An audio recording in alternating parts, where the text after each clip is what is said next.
Welcome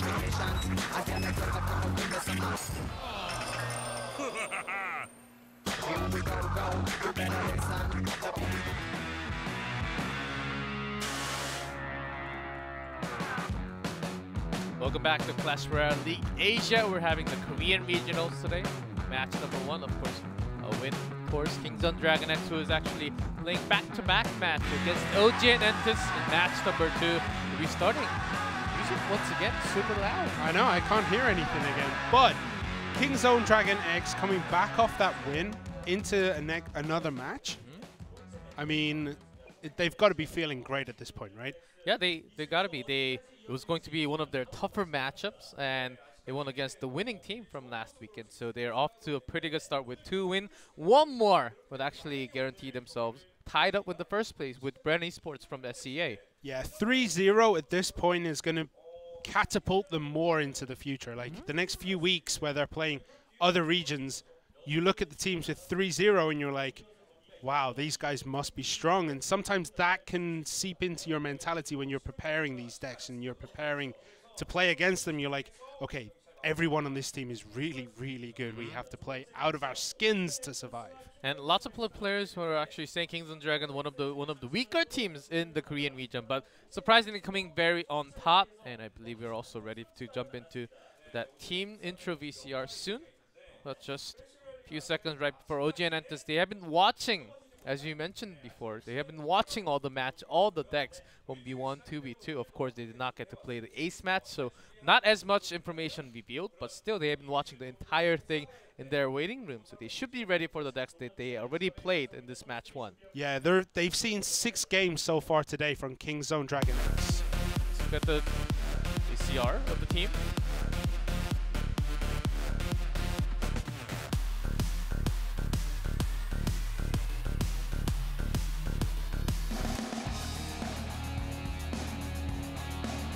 Those are the teams. OGN ENTUS on the left side of the screen.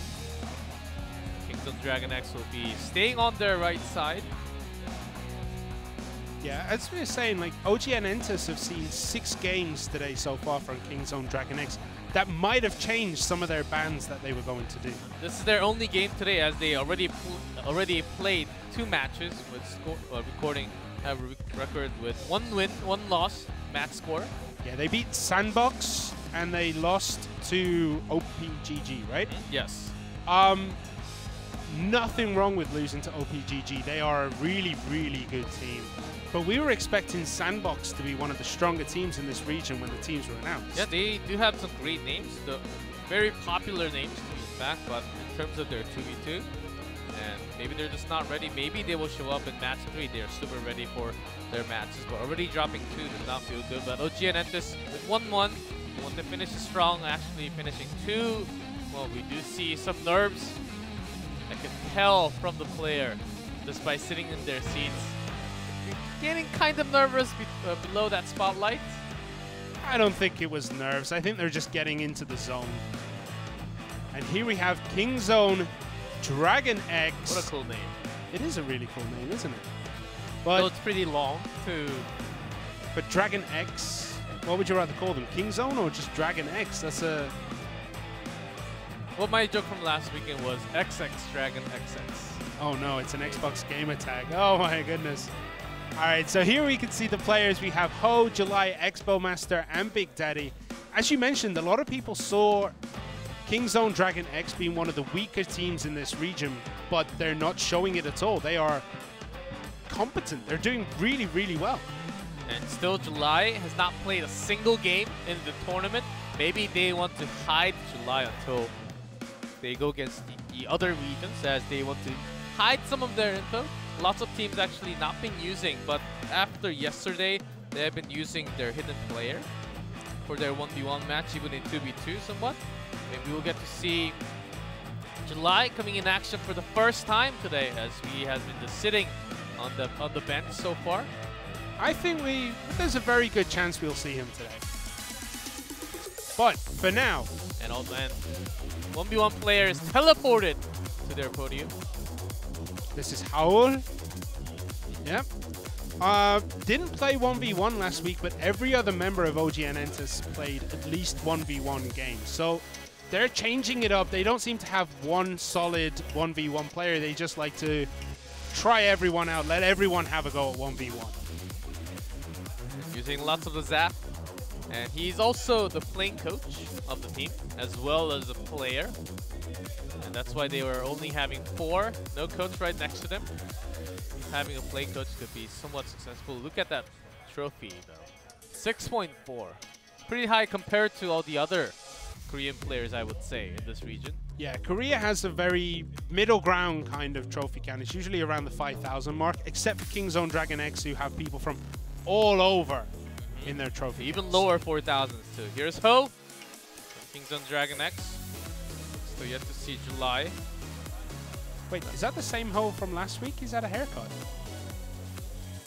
right?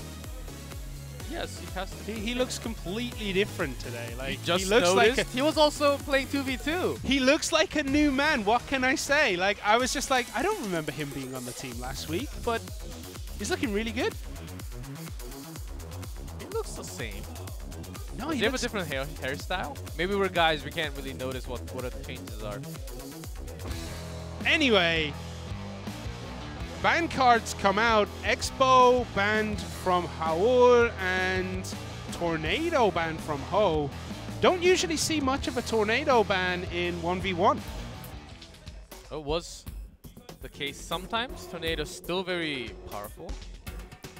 Do you think banning Tornado means we're going to see Hog Rider? Because Hog Rider did pretty much counter Expo Master's Hog Rider in that first game. By having the Tornado activating the King Tower, maybe. But Hog Rider used to be a very good card against lots of competitive players last year. But there are lots of counters against it. There are lots of new cards since last November. That was early November was the last World Finals. And cards that have had a second life, like Tombstone. We rarely saw Tombstone last year, but now suddenly a lot of decks are using it. Yeah, that is certainly true. As he does look quite different compared to before. Yeah, the he PD has changed his hairstyle. Yeah, the PD just came up and showed a picture, and G-Clef was looking at it like, wait, I remember him from last week. Yeah. He looks a completely different man. Hey, when you're in a pro team, as you want to make a brand for yourself, then you go to the barbershop and says, I need a new style. How should I change my hairstyle? Make me famous. Make me the new faker in Clash Royale. I think that may be happening here, as he has changes his hairstyle, maybe his play style as well. I don't think he'd have changed his playstyle quite as easily as he changed his haircut. But we still have 1 minute 30 left. What are we expecting? Like, Howl banning Expo is a bit interesting because we haven't seen Ho at all 1v1. And I'm not sure if he is a heavy Expo user. Maybe they're like, okay, they have Expo Master who's really good with Expos. Maybe he's teaching his team how to use it properly. He was using lots of Dark Prince. And actually having good wins with Prince also, but I believe he was also playing 2v2. So the set is kind of mixed up in that case. Yeah, I was going to say, like, looking through the figures, he hasn't played a single Expo, but as this is his first 1v1, it might be kind of hard for them to choose what card to ban. But this will be the first game. Of course, first game giving lots of hints what kind of playstyle he wants to go for. Offensive, very aggressive player.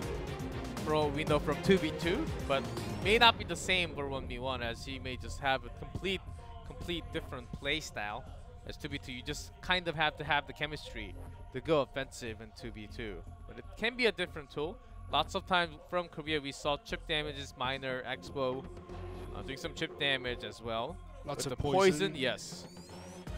Poison is such a good card for the chip decks. Protects your minor really well. 3 minutes.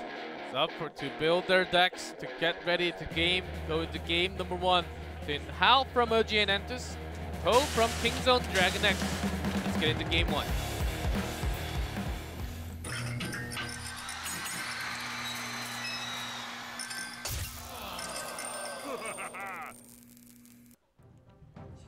All right, so we are starting once again. OGN Entus this time in the blue with Howl. And King's Own DragonX's Ho in red at the top of the screen. Dropping that giant right from the start, but a good counter. But with the P.E.K.K.A. Yeah, but it's what comes behind the giant which is going to be important against the P.E.K.K.A. There's an Inferno Dragon. Really good counter there to P.E.K.K.A. Should be able to take it out, but the giant most likely will drop here. But the deep Dark Prince right onto the other side. Bandit not going to charge onto the hut. Actually gets the Goblin out instantly. Oh, the P.E.K.K.A. keeps just walking out of the way of the Inferno Dragon. A bit of a mistake there on the defense, pulling the P.E.K.K.A. so far to the right-hand side. Which one do you go for the defense? Mega Minion drop, but P.E.K.K.A. is slowly walking towards straight to the tower, getting a hit. One. Probably two, maybe even a third here. Yes! What? Huge damage from that P.E.K.K.A.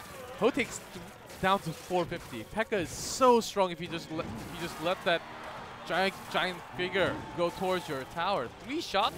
Ho is probably thinking, I've got this game in my hands right now. There's no way of losing. The P.E.K.K.A., she just does so much damage when she gets that close to a tower and just wipes the floor with it. Real Ghost here coming out. That if that connects to the tower, that tower is done. Yeah. What can he do to stop it, Bandit? Coming in Good shout, but oh, unlucky there. Finishes it off. Mutual destruction. Still holding his spell cards, I believe. Should be holding a few. Both these towers are really getting injured here. Yeah, 50 damage each, and Miner can just finish this one up right here. That's going to be the finishing blow onto the Princess Tower, the first one. Yeah, that P.E.K.K.A. did so much work on that tower. 2,000 damage in 3 hits, roughly. And really just put Ho in such a commanding position here. But Bandit does connect to the tower.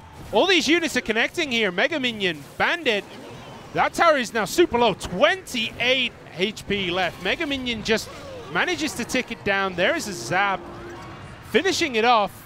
Ho has kind of pushed his lead away here. Seems like we're back to even, but Ho has lots of his units. P.E.K.K.A. still very strong, going straight towards the Inferno Dragon here, but with the Zappies behind, if they connect, it's going to reset. And resets, that's going to be shots connecting. The Miner doing so much damage, that's going to be 2, maybe even more, but 8 seconds, I think we are about done. We know though what's going to be the result of this game is going to be Ho takes game number 1 with P.E.K.K.A.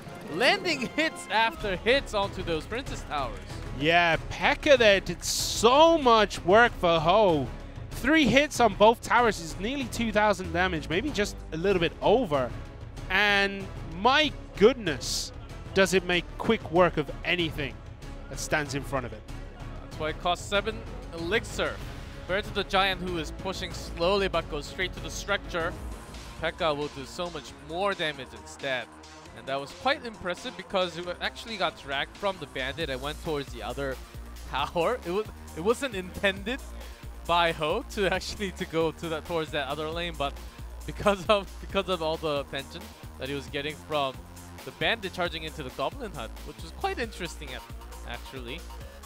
Yeah, Howl, his attack that took down that tower worked really, really well. Everything just managed to connect, but Ho just walks down the other lane once again and just takes it out. And I mean, what do you do at that point if you're Ho? Once you have that much lead, and he didn't really even have to use the zap to reset the Infernal Dragon damage. He was actually getting dragged by the P.E.K.K.A. Distance was long enough to actually have that reset by its own, by the distance. So Ho just waiting for that moment, getting super patient.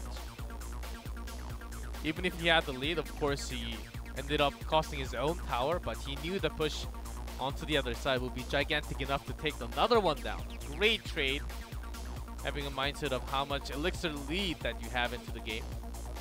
Yeah, I thought maybe Ho kind of threw it away there, but as you said, he kind of just put everything down onto the other lane, and at that point, Ho really struggled to have anything to defend that push.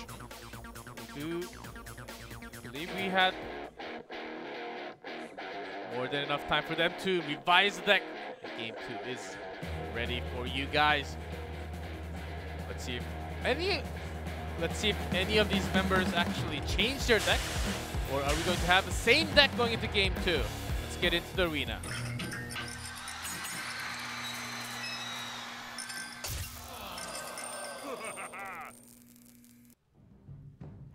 Okay, so Howl in the blue for OGN Entus, Ho in the red for Kingzone DragonX. Goblin Hut comes down for Howl here. Zappies once again for Ho. It looks like Ho is going to play the same deck as game number 1. Only Zappies, so let's see. There's Inferno Dragon, Bandit. Guards this time for Ho. Good defense there against that Bandit, making sure that it doesn't do too much damage to the Goblin Hut. Inferno Dragon drops really easily here. Yeah, with the Mega Minion doing tons of damage. Dark Prince, we are seeing, we may actually be seeing the same deck coming out from once again in game 2.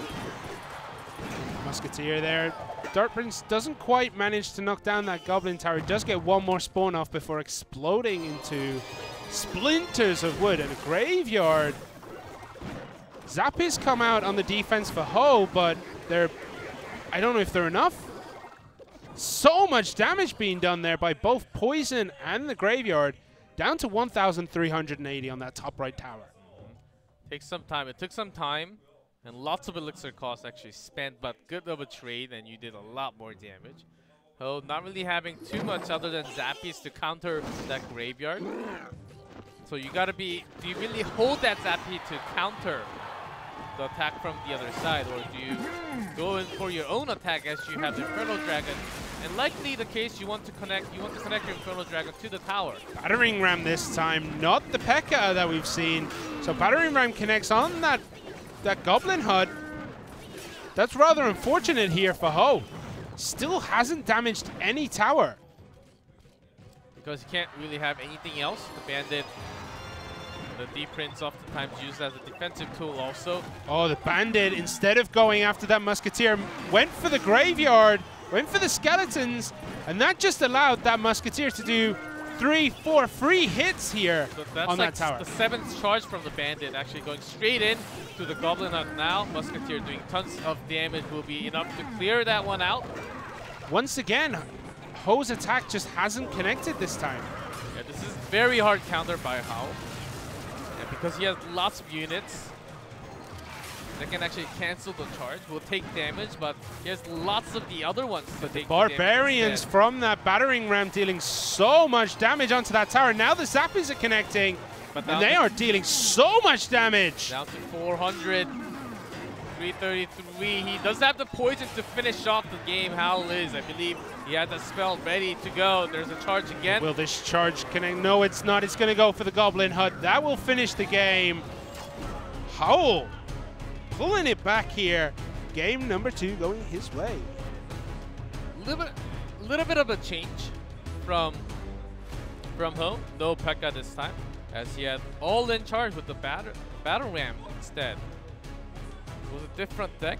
It seemed similar with the Dark Prince and the Bandit landing on.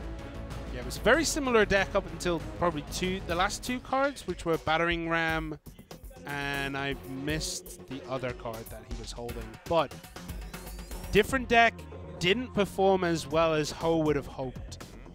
And Howl takes the win with a pretty decent showing. Graveyard, Poison, really powerful. Yeah, Graveyard Poison, so very powerful. But I think Ho, if he used that Zap is not in the middle, even at the end, maybe behind his own Princess Tower, to take out those Skeletons, I think it could have been the best way of defending. But he tried it once. I think the first time the Graveyard came down, he tried to counter with the Zappies and still lost about 800 HP on that tower. So he had to he ended up dropping that Dark Prince to just clear lots of Skeletons out with every attack. Even a Bandit spent on the defense, which was quite unusual to see.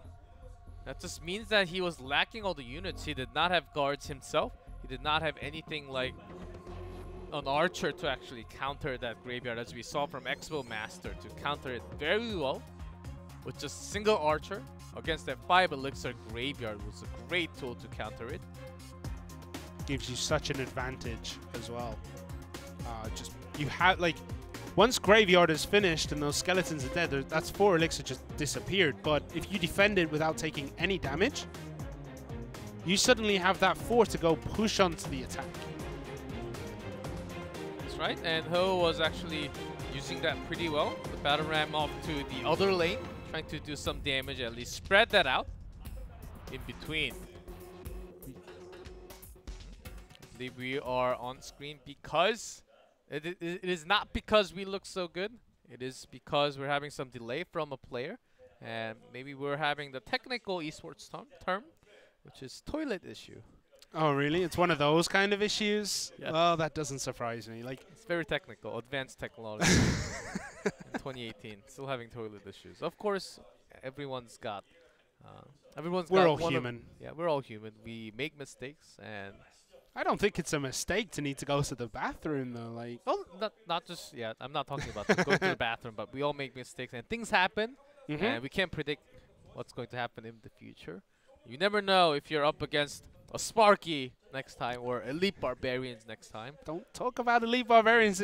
I have PTSD from being like, back when I was like, what, level 7, level 8, and then suddenly you're against people with like level 13, 13 E-Barbs, and you're like, please, Master, no, don't hurt me. Well, that's where you bring that Tornado, along with some Goblin, or any of the small units are pretty fine. Guards actually work super well against those elites. Yeah, it is There are lots of counters. There are too many counters, but once you're faced against a really good person who would hold that forever, and then make sure that they have a lead, and you can't really defend anything against it. Just pop that right off with the rage on top. Also, when your guards are like at that time, I'm like my guards were only like level 1. So I mean, when guards just came out. Yeah, like it's just too hard. Like I was low level. Like during my low level times, I would be facing people with like level 11, 12, 13 E-Barbs going against like my level 3 wizard or something like that, and it's like, So I have that PTSD every time I see them. Like everything just goes black, and I'm like, oh, wait until you max out some of your cards. I maxed out my Zap. I'm about to max out my Tesla, but I need another 1,000k gold, and I don't know when I'm going to finish that at all. That will take forever and ever. Even with some promotion packs that I get, I do buy them sometimes, but even that's not enough. I have to play so much more with the gold. Every gold rush, every gem rush. I try to finish them all. Challenges are going to be your best friend. I have a thing that I do go into the GC a lot, spending 100 gems, but every single time I play the GC, I get a phone call for some reason. It's a thing. It's a thing for me. He doesn't know it, but it's actually me calling from like hidden IDs just to make sure that he fails his challenge. No wonder you're my co-caster. Here we go. Finally, they are ready to jump into their final game on this 1v1. Ho tied up.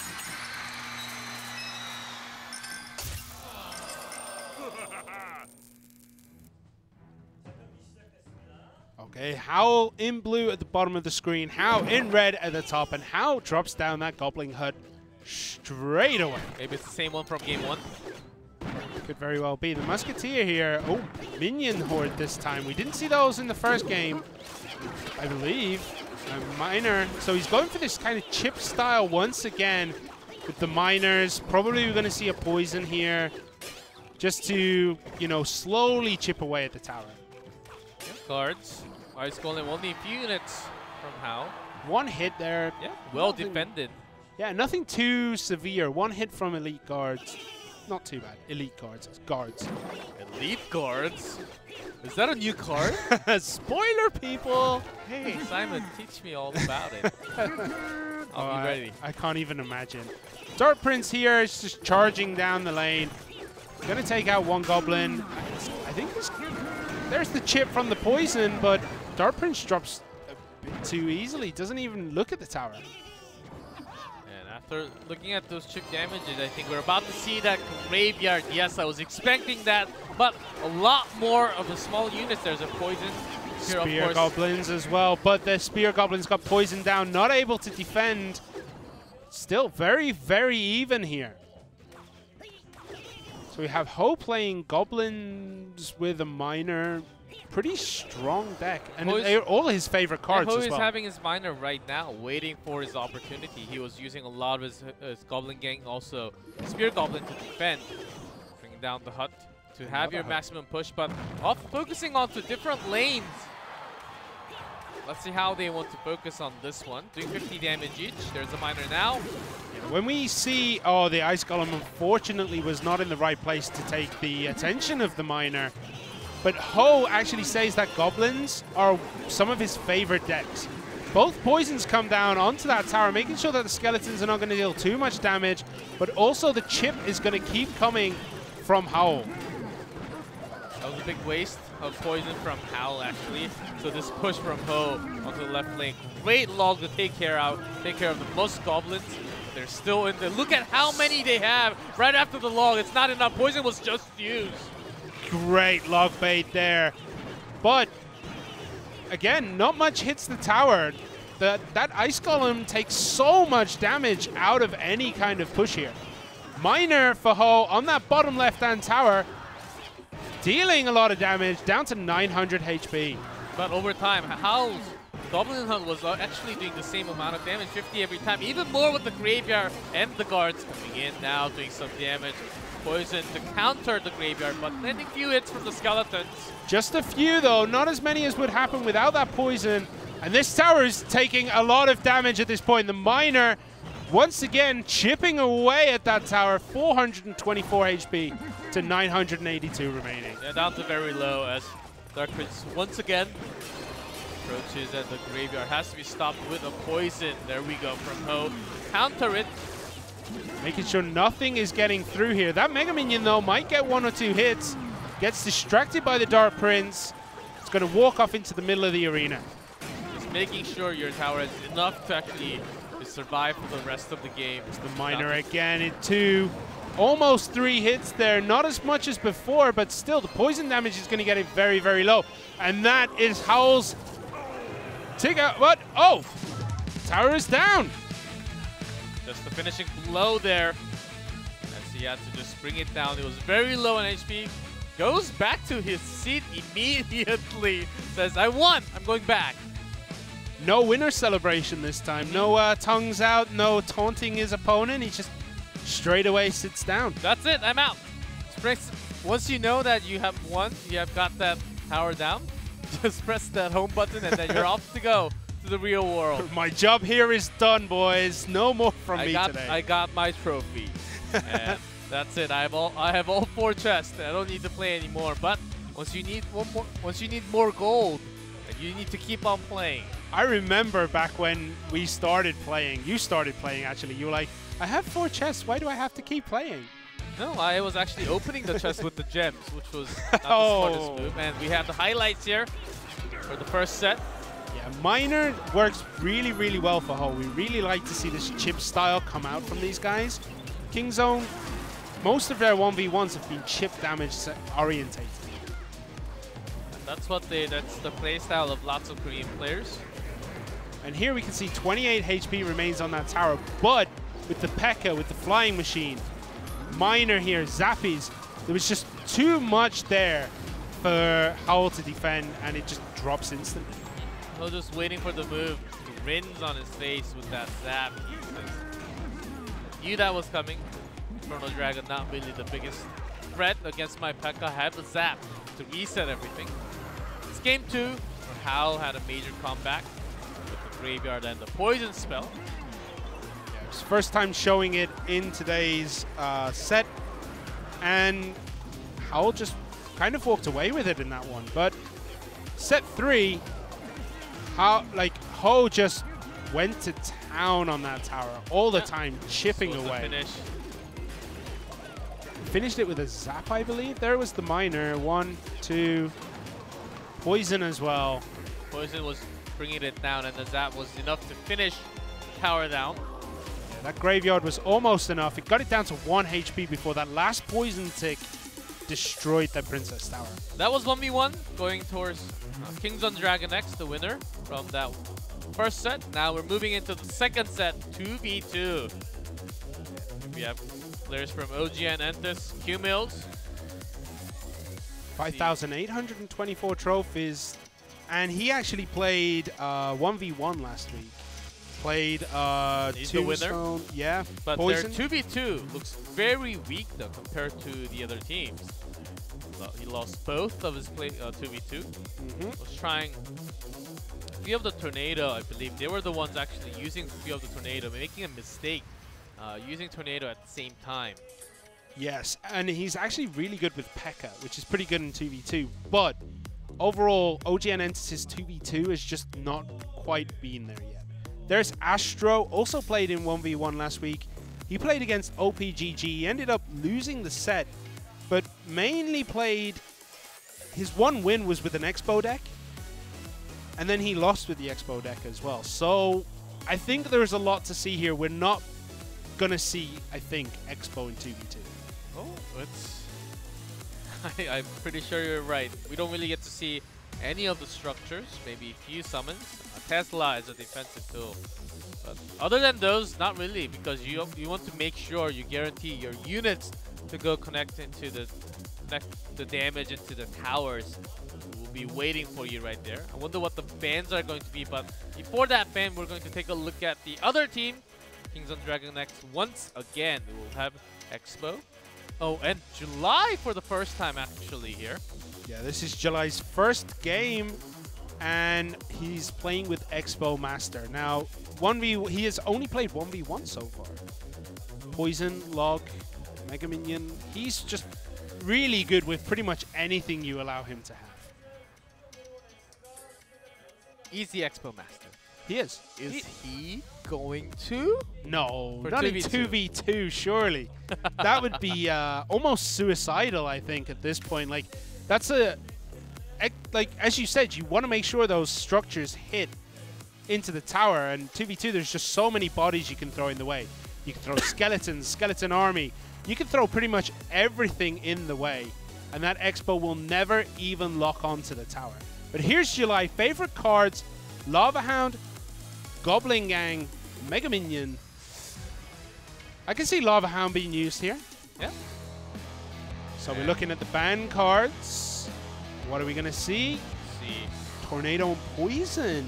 Interesting. Two of the most powerful spell cards we see in 2v2.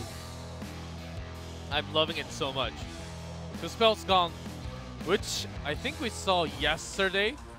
Also, let me just look at my 2018 technology. Yes, we did. Between kicks. Hey! The way I said it sounds much cooler. But Tornado Poison was banned. Between kicks and AHQ, we ended up seeing lots of Golem with Night Witch. And pushes happening just with the Golem. Just pushes after pushes with Inferno Dragon. We didn't really get to see any other few of the spells. Lightning spells, but not too many times. Only once or maximum twice in a game. Because it's very heavy. And you want to guarantee your units to be pushing at the same time. Yeah, the Golem Night Witch combo is really strong once you build up. I think 4 bats is the starting point of where it starts to really, really hurt your opponent. After that, it gets exponentially stronger. 6 bats. Once you get 6 bats, pretty much the tower deletes itself from the game. It's just like, no, I'm done here. It's dead. And Poison stops these bats from spawning. It takes them out instantly. And the Night Witch... Will we see Night Witch in 2v2? We saw it earlier. Yeah, I think it's a classic combo that still worked very well. There has been no changes to the Night Witch and the Golem. Very effective, especially as you mentioned, without the poison. We'll have some rockets, as it did come out to actually do most of the damage to the tower. Once the Golem was used as a defensive tool, most likely. Even we saw a different strategy from Kings on DragonX, having giant skeletons as the explosion damage, taking out most of the units as defensive tool. And maybe with an extra elixir, they can just throw those rockets to the tower. They could, and I really like that double giant skeleton clone play that we saw in the first match today from Kings on DragonX. I think we might see a repeat of that, but I'm pretty sure Expo Master and July have something figured out here. Maybe Lava Hound Balloon. We saw Expo Master play that last week. in the 1v1. Obviously, 2v2 is different, but the mentality of that deck is still the same. It doesn't change between 1v1 and 2v2. It's what the other person is going to do on your team, how to support it properly. Yeah, of course, it stays with the team. Only 30 more seconds. The spells being banned. We did see Rockets with the Tornado. Without the Tornado, not as much, certainly. Because with the Tornado, it can pair up with the Synergy as a defensive tool to basically lock everything down into that spot. Basically guarantees Rocket being hit onto all the units, but without that, a lot harder to... Because the Rocket does travel so slowly compared to all the other spells, it's actually pretty hard to hit every single time. Yeah, we're also probably going to not see Executioner, because Executioner Tornado is a very strong combination as well. And when you ban Tornado, Executioner kind of loses its potency just a little bit. It's still useful, but it's very rare we see it without Tornado. Yep. And we are ready to jump into our second 2v2 between OGN ENTUS, Kingdom DragonX. Kingdom DragonX having the lead from 1v1. So OGN ENTUS wants to take it back to themselves. Let's get it started. 2v2 between these two teams.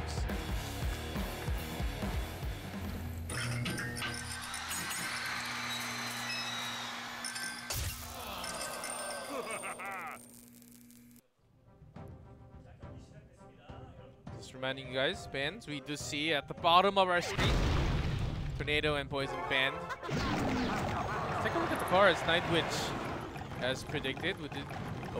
It looks like OGN ENTUS took a note out of Kingzone's game plan for match 1 today. Double Giant Skeleton, Night Witch. Will we see the clone spell, though? That is so much stuff there for Kingzone DragonX.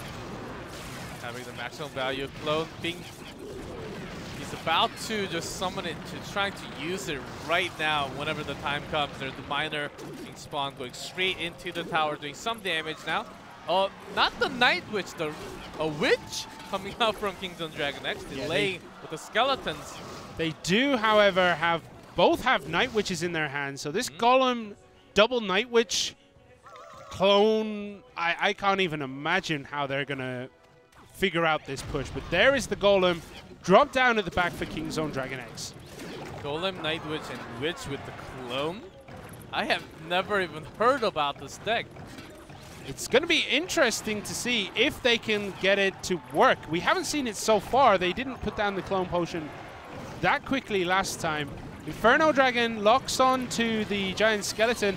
There's the clone. So many clones. Fireball actually quite misses somewhat, but the explosion damage will take care of the most of them. Another clone comes down from Kingdom DragonX.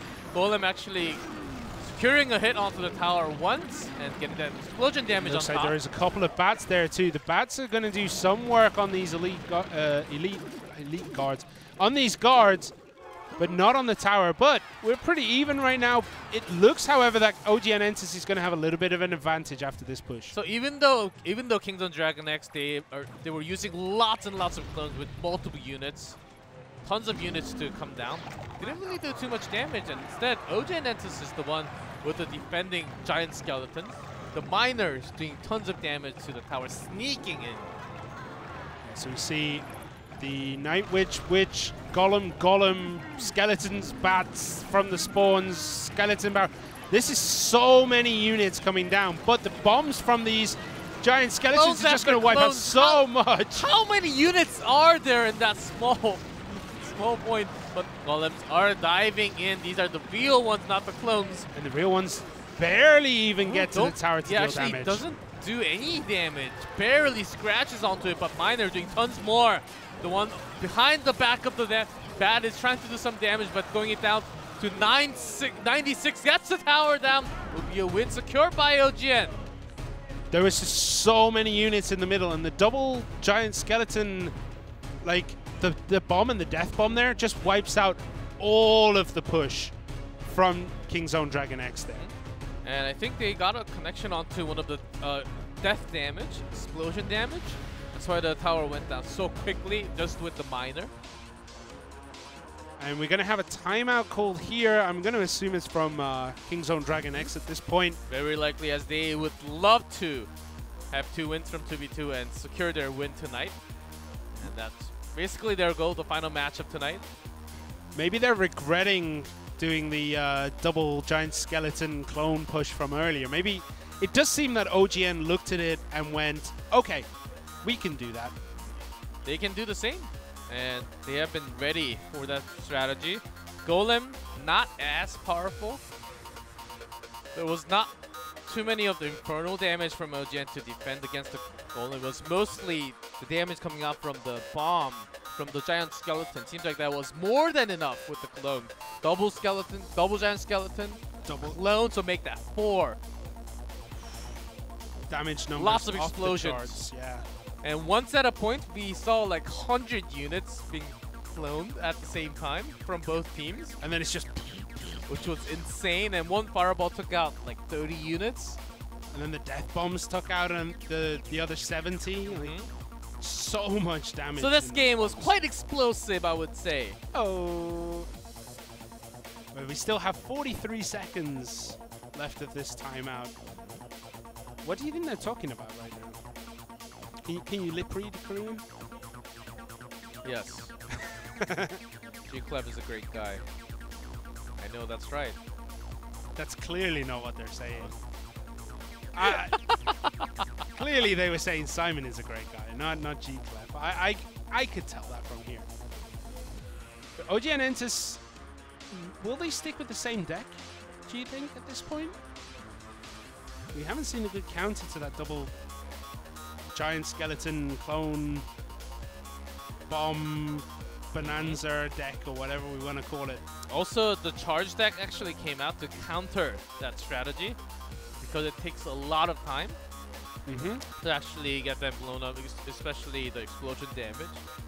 It's not as easy. Once you get all the charge, even the bandit can just go through it, does not take damage. In the meantime, it's charging into unit. So, and the battle ram goes straight to the structure, so maybe the charging deck could be an answer against these. And we are ready to jump into game 2. If OGN takes this game 2, we'll be back to 1-1 set score. But a comeback from Kings of DragonX could happen here as we go into game 2 between these two teams. OGN Entus having the lead in 2v2 right now.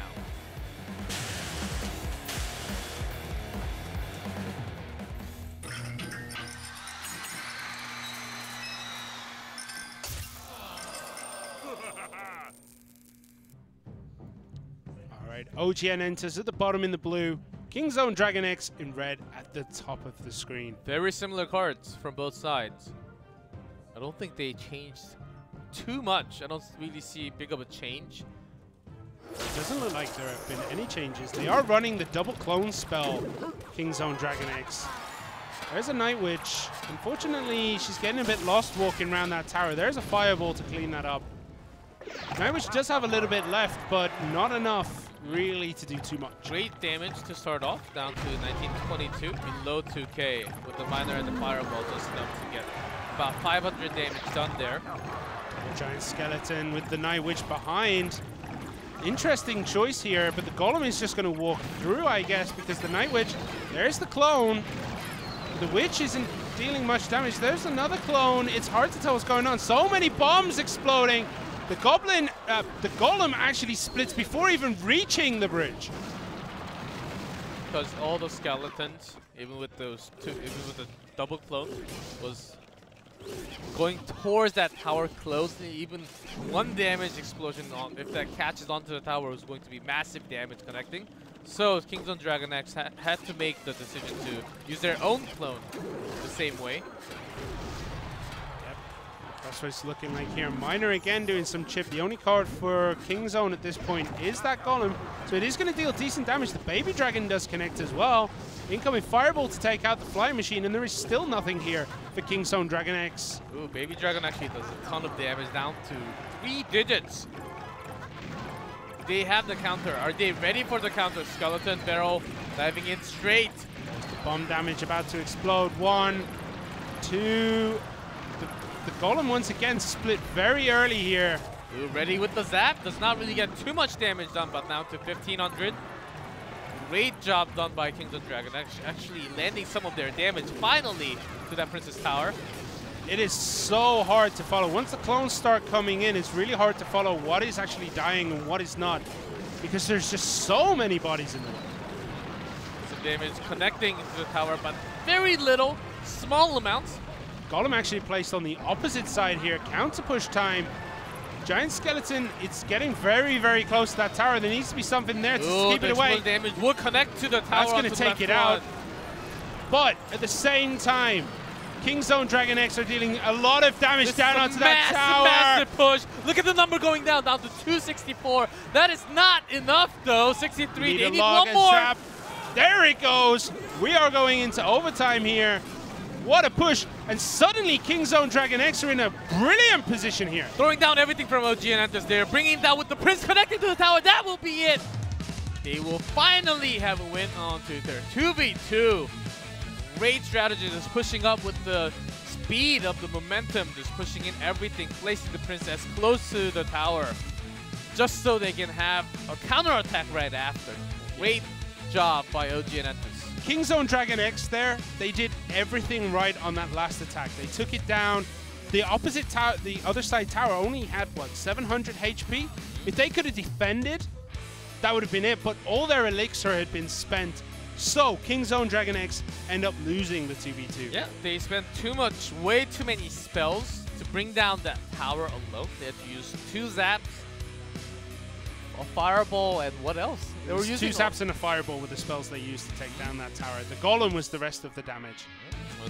And finally, with this win, we will have our first ace match of the day. They will get to the time to decide which one is going to. Look at those. So many skeletons, so many golems even spawn. 4 golems there get destroyed before reaching the tower. Only their explosion damage connecting. And here we see again just so many bodies all the time with these clone decks. They have been making work with the Prince. Prince connecting directly to the tower. Kind of failed that fist bump there. One went for a fist bump, one went for a high five. Oh. But here, this was a good move by Kingzone to move everything onto the other side. They wanted to at least trade the tower, possibly hope for a better of a situation. But initial clone from with that giant skeleton, taking out most of those units. That flying machine did so much damage to the bottom left, but there was so much elixir left over for OGN Entus that they just walked up the other side and just wrecked that tower from full HP to nothing almost instantly. And look at that miner actually placement right before the tower, getting all the damage from guards so that their guard, the guards of their own, will be safe, connecting to the tower, making sure the Prince can actually charge up right next to them. Great strategy, even those, if you play that in the slow motion, I believe you can take a lot from that 2v2, but so much action happening with the clone. The skeleton... almost impossible to catch every single thing. Yeah, skeleton balloons plus clones. Then they drop... how many? It's about 9 skeletons, right? 8 skeletons. 8 or 9 skeletons? So that would be... if you double clone it, suddenly you have, what, 46? Do not do math. I know. But you have... alright, let's not do math. You have a lot of skeletons Only in the plus way. and minus, okay? No multiplication and division, okay? Let's not go that far. But we are down. Do not trust in your ability to multiply and divide things, okay? I don't have any ability of multiplying and dividing. Just double-digit plus and minus. That's the maximum you can do during cast, okay? Okay. Unless you have a calculator right next to you. I think that should be one of the tools that casters should have. Sit here like trying to work everything out on a calculator. Or like provided by the production, at least. TI-83. 3 right in the plus 4. But then, like, you know, when you get a calculator, you do everything on the calculator. It's like, oh, there's 3 units there and there's 4 units there. That's 3 plus 4 equals 7 units. But we are down into the ace set now. Once again, the players that we've seen so far in this match must be used in the ace set. They must play in the ace set. So either from OGN Entus, How, QMills, or Astro. From Kingzone DragonX, Ho, Expo Master, or July. They have to choose one of the player who played in set 1 or set 2. I wonder who it's going to be. Very likely Expo Master. I would think from Kingzone. I had to assume. I would assume Expo Master from King Zone, and I'm gonna say QMills from. Oh wait, yeah, QMills from OGN ENTUS. I think would be a good choice. I think QMills. He won last week against Sandbox 2-1, and he won with a P.E.K.K.A deck, basically P.E.K.K.A minor Royal Ghost. And most of the time, P.E.K.K.A was just slowly going in, minor doing most of the damage. Yeah. That has been usually the drill for P.E.K.K.A decks. Very powerful once you get the lead, but I think we'll get to find out which player we will have for the ace match.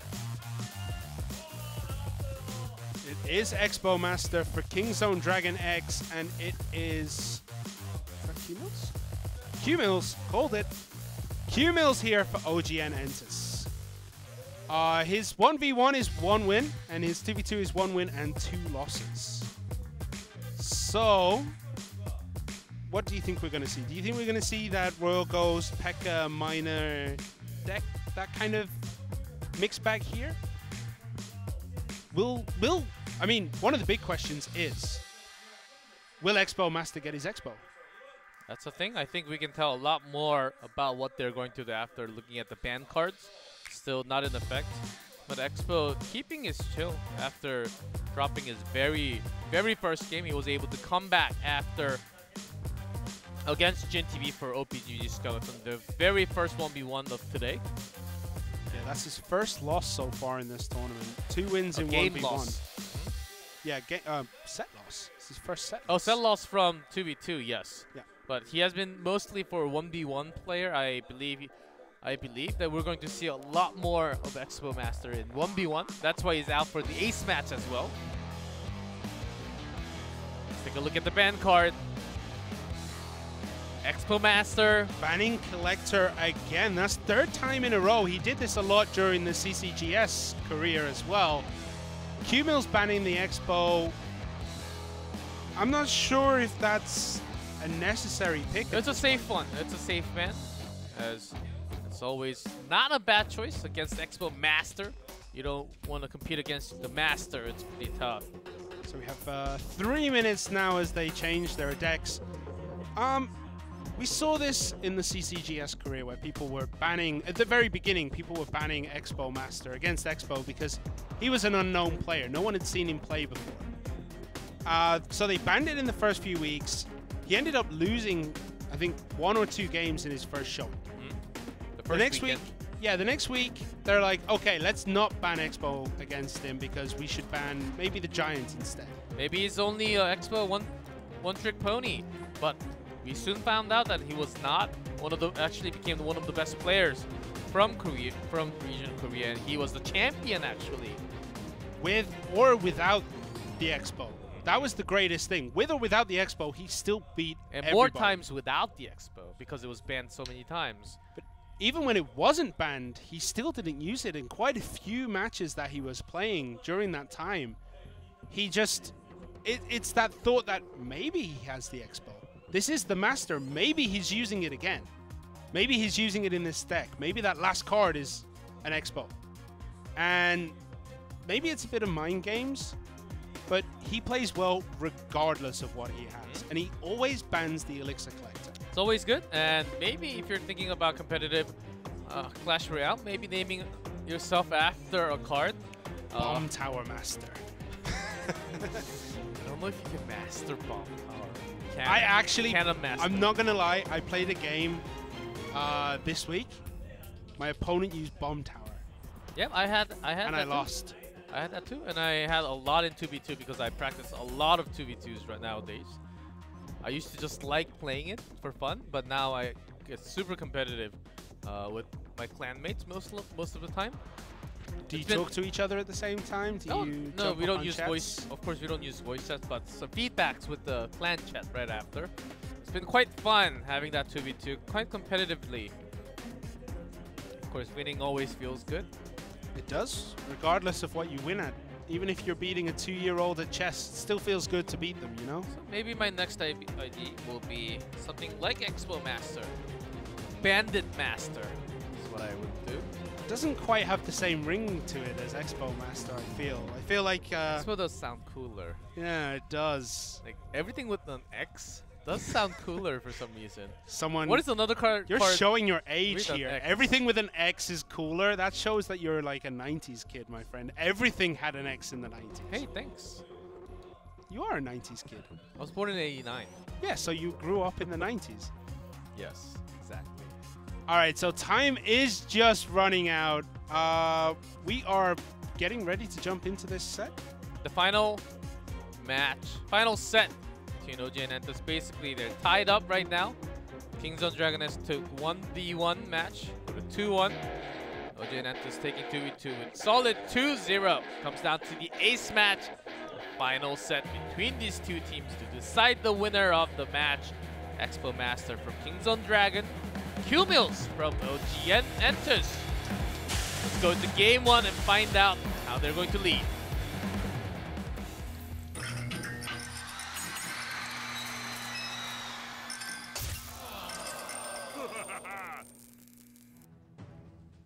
OGN Entus, QMills in blue at the bottom of the screen. Kingzone DragonX, Expo Master. That's too many X's next to each other. In red at the top. Kingzone DragonX Expo Masters, and that is just one player.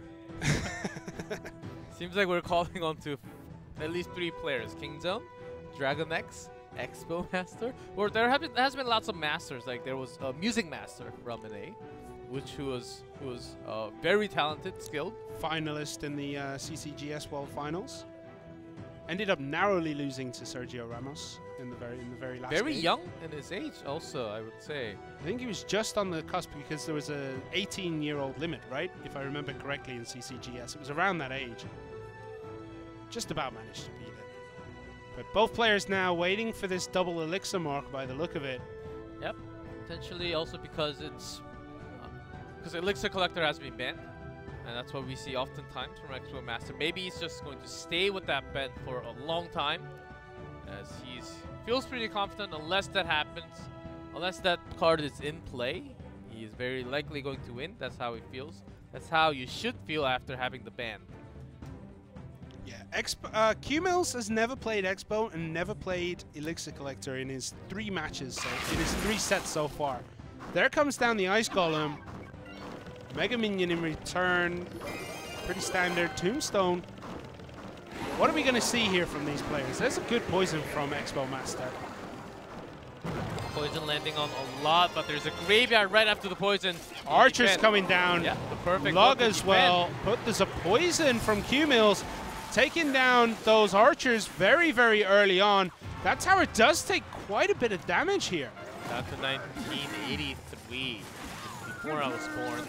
But the Prince charging its way in, gets hit by the log, and will be delayed quite significantly enough to... Tesla as well. This is the same deck I think we saw Expo Master play in his first set today, his first 1v1. But the poison is there to counter, not really even scratching onto that Princess Tower, just 2 hits. 2 hits.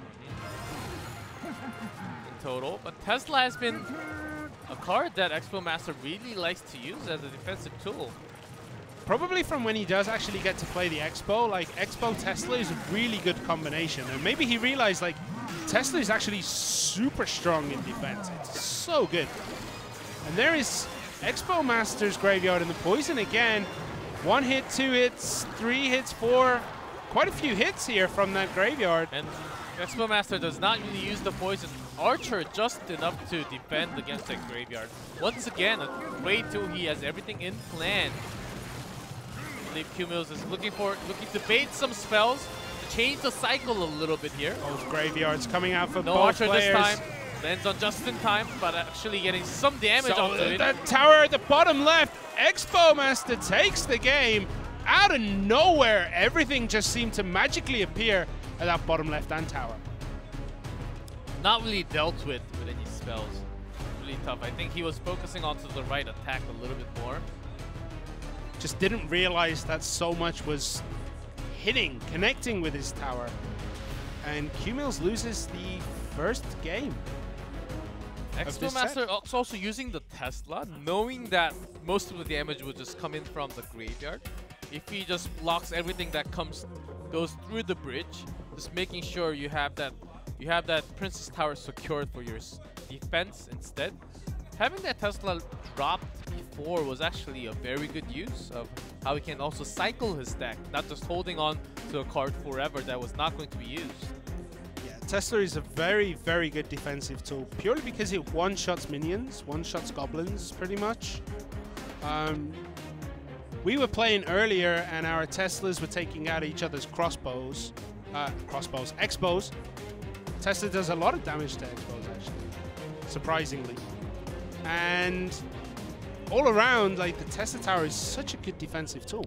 Yep, against the Hog Rider, against anything that charges in, even against a Valkyrie, pretty good card to actually defend. If you put it right in the center, Hog Rider will get drawn into it. Lots of units will get taken out just by the Tesla. Even Elite Barbarians, not too bad.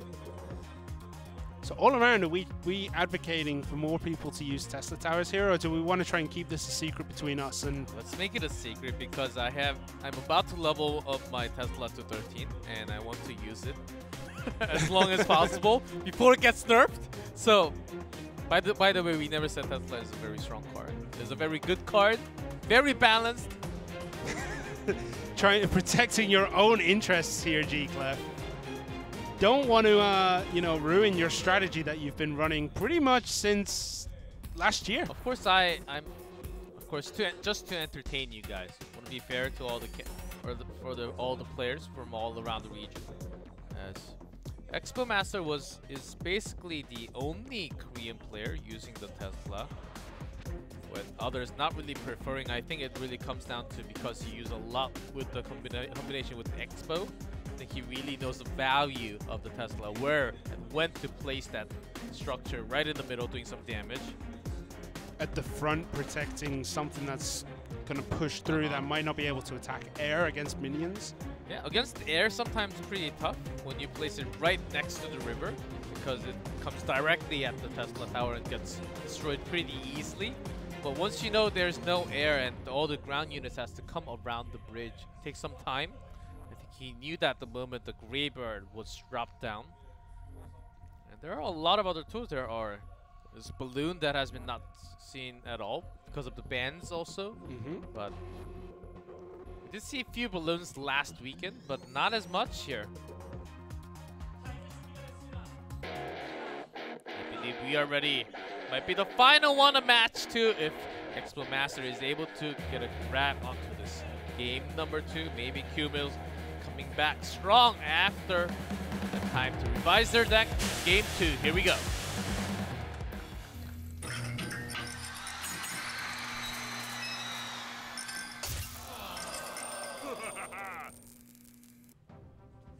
So, set 3, game 2. QMills in blue at the bottom for OGN Entus. Expo Master for Kingzone DragonX in red at the top. And a Goblin Hut comes down here. QMills once again poisoned straight away by Expo Master. I think Expo Master has the same. Very, very likely in this case. Having poison to damage on the tower plus the hut basically means he wants to do some chip damage. And he does have the poison again. Dark Prince, actually a different one coming out. We see so much Dark Prince and Prince. And 9 Musketeers? 3 Musketeers there for QMills. First time being shown today. Making light work of that Dark Prince. And there's a Miner. Tesla 2 Musketeers. Tesla not enough to defend everything. But actually keeps a lot of damage off the towers as this Mega Minion and the the Ice Golem just walk forward, making sure not too much damage is taken. Pretty good defense there. Yeah, Miner did somewhat of damage. So great attack from QMills, countering that pretty well. Yeah, and Expo Master knows now that the archers can be used to defend anything else, because there is probably not going to be a graveyard in this deck. He was holding that for such a long time, placing Tesla right in the middle, right at the center of your own space. One of the best things gets all the damage soaked, all the ones close to charge in. Close to the center. You can't quite get exactly in the middle on this one. There's a Miner. Dark Prince takes it out, but got 1 or 2 hits in there.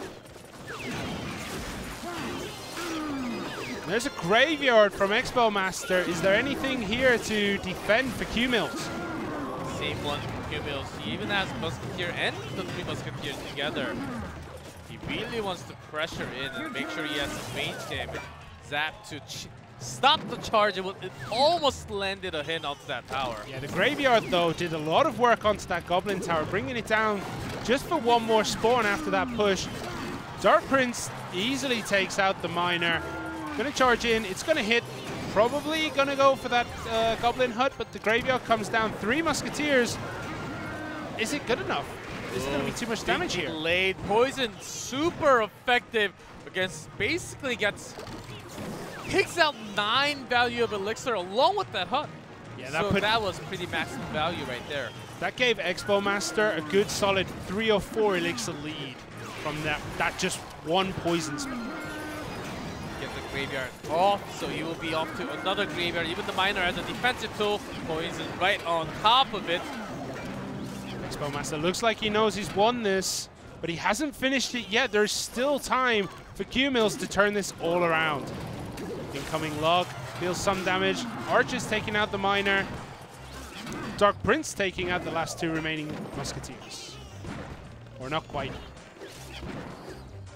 Yeah, Mega Minion will. But chip damage coming in from the hut now. QMills has so much elixir here to try and defend this push. But still, the skeletons are dealing a lot of damage onto that tower. 946 hit points remain. Even a log spent to do some damage. The miner at the top gets that tower down. And the spear goblins connected too. This is kind of bad for Expo Master. QMills trying to come back with the chip damage from the hut. Great log doing tons of damage to the spear goblins and the hut and the musketeer too. Altogether, miner is the biggest problem. Defense always defending, but it's connecting at least 2-3 good shots onto that tower. And those 2 or 3 good shots combined with all the miners that are going to get thrown equals a dead tower pretty much. Not even have any other spells to actually turn that off. Oh no, that miner, that did a lot of damage that time. Even the Tesla tower couldn't quite save it. Expo Master was waiting for the time. Where do I really fit in the Tesla here, as just putting it as a defensive mode right here? Skeletons though, now that that Goblin hut has gone down, do start connecting a bit more frequently onto the tower. What is going on Expo Master's top right-hand tower? Not much right now. QMills even have to use the zap to secure some HP onto his own. Expo Master still holds the key. I think he has a poison, so many more. Expecting a miner to come out anytime soon. Actually times it well enough right after. Not connecting to the tower. Great job by Expo, just knowing that place. Yeah, if he'd have missed that Dark Prince placement there, he would have lost. And that's it! Poison! Expo Master still undefeated in 1v1 in this tournament from 3 showings so far. My boy. Oh, look at that.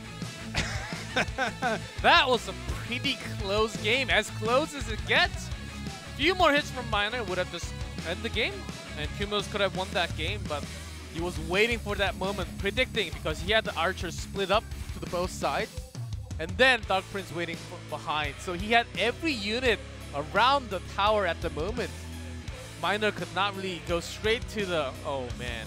He must be feeling pretty bad after that loss. Well, he was so far down at the beginning, managed to pull it back so close that we couldn't quite tell who was going to take it.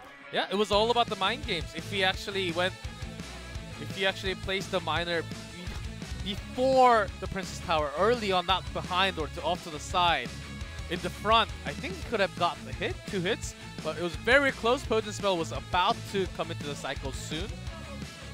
Mind games from Expo Master just on top. I think that's the reason why he could win this game in 2-0 ace match. And Kingzone will actually have 2 match win tonight already. Yeah, they are now 3-0, joining, was it Brenny Sports? Brenny Sports from C, yes. So, I mean, nobody thought Kingzone DragonX here would be coming out #1 from the regional play. Nobody thought that. Everyone thought that this was one of the weakest teams in the Korea division, the Korea area. and they've come out on Yeah, top. lots of the Korean community were saying, oh, OGN ENTUS not too bad, Kingdom not too bad, but Sandbox is pretty strong. And those were the general impressions of the community, as we had lots of new players coming into the roster as well. This will be the highlight, set number 3. And that was game 1, this is game 2. So game 2, very much the same deck from Expo Master, but 3M deck coming down from QMills. And when you ban the Elixir Collector, you don't really expect to see 3 Musketeers that much. It's such a heavy card. Once he used that poison onto the hut, the tower, and the 3 Musketeer, I actually thought it was over already. He's got so much value. He can push this one out greatly. Look at the numbers. Chipping down. 184. He gets 1 hit from the miner. 1 hit from anything would have finished it up. See, so look at Archer splitting. He had that all-in plan. Oh, if he'd have with the played zap, it was not enough. If he had have played that on the left-hand side of that tower, he would have won. I think if he zapped right after the defense, maybe, but I don't think even that was close enough. This Expo Master just being on top of QMills, what he's going to do. Perfect prediction play with that Dark Prince coming out of 오늘의 the 두 back. 번째 매치 엔투스와 킹존 we'll bring you the e스포츠의 translation of the 명가로서 interview. 자존심이 걸린 대결 함께 하셨는데요. 그 결과 And with the result, 3연승을 하신 킹존 Kingzone DragonX having 3 대단하십니다. 그 wins in a row in 비결을 the 제가 match. 지금 한번 파헤쳐 보도록 하겠습니다. 승리하신 호 선수와 And let's 인터뷰 get to 한번 meet Ho 나눠볼게요. from Kingzone DragonX. 안녕하세요. 안녕하세요.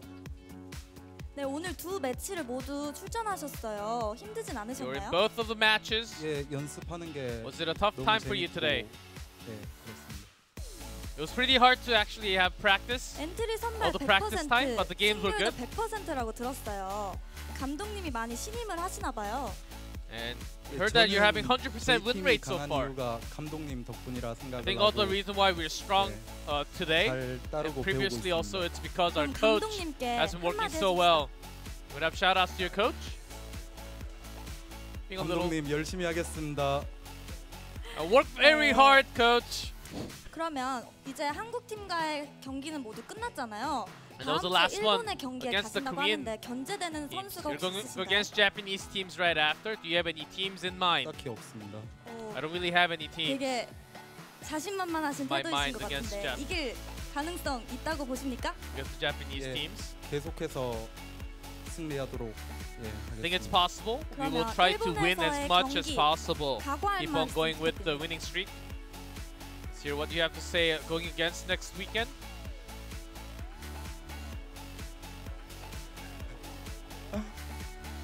He's just so happy at the moment. Doesn't really have any other words. 파이팅 할게요. 네. Lots of fighting 그럼 spirits. 마지막으로 That's what he 킹존하면 needs. 아주 상큼발랄한 세레모니 아니겠습니까? 마청으로서 Of 상큼발랄한 course, that's 세레모니 the 한번 oldest 보여주세요. from the team. Let's see your ceremony, the winning ceremony once again. 네, 인터뷰해주신 호 선수 감사합니다. 네, 이렇게 해서 무패 A little bit 행진을 less 이어가고 있는 energetic, I would 킹존 say, compared to the 정말 last one. 축하드립니다. 다음 주 일본에서에도 Seems a 활약도 lot 많이 shyer than the other 기대하겠습니다. players in his 저는 team. 잠시 후에 세 번째 매치로 다시 돌아올게요. 안녕. That's it for the second match. We will be back with the third match between op.ggskeleton versus Versus Sandbox. Sandbox.